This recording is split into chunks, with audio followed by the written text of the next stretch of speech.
Здравствуйте, дорогие друзья! Сегодня на повестке дня установка, точнее подготовка к установке 2.1 магнитолы в автомобиль «Газель». Вот так вот у нас все это получилось.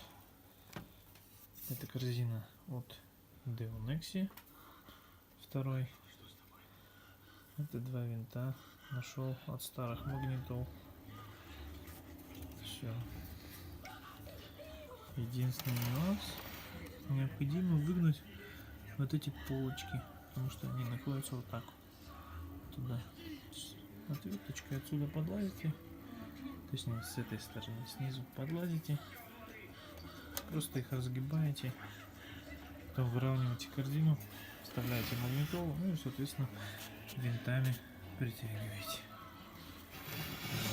На этом первый этап подготовки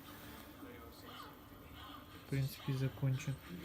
С этой стороны также выгнуты эти две полочки и также один винт. Магнитола стоит крепко, никуда не шатается. Это сама панелька. Ну, как-то так.